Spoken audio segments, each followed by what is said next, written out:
right, something that doesn't get talked about much when it comes to our Second Amendment rights are senior citizens.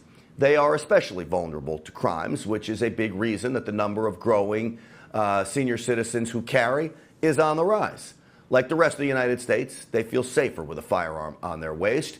Joining me now to elaborate on this is the CEO of the Association of Mature American Citizens, Dan Weber. Dan, great to have you on the program. Great to see you, Grant. Thanks for having me. Absolutely, it's a pleasure. And you know, we talk about certain classes of people, and in some respects, I will say, I hate to put people in classes because, look, I'll say a young guy like me at 49 years old, I have just as much right and need to protect myself as a senior citizen or as a woman, but we put everybody in these classes.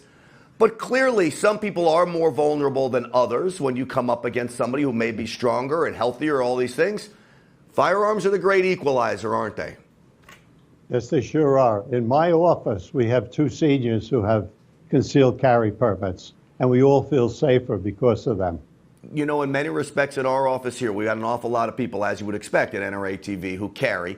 But for those of the people here that don't carry, they feel safer because of it. There's no doubt about that. So let me ask you, when you look at senior citizens now, firearms ownership is growing. Now, this is a generation typically I would imagine was more comfortable around firearms than maybe the millennial generation today.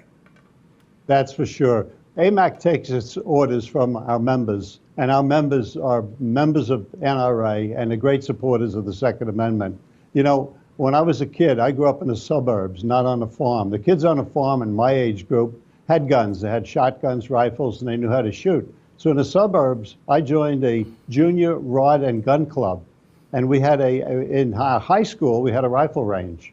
And we were expected to learn how to shoot a weapon. And maybe it's because World War II had just happened, Korea had just happened, and young men were told that someday we could be expected to defend our families, ourselves, and our country.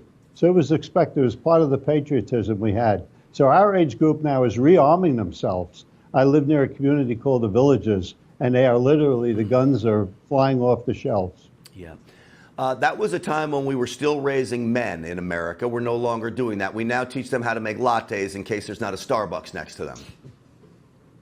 Yeah, things have changed a little bit, that's for sure. Just a little bit. So as far as members of your group, are they going out and getting training?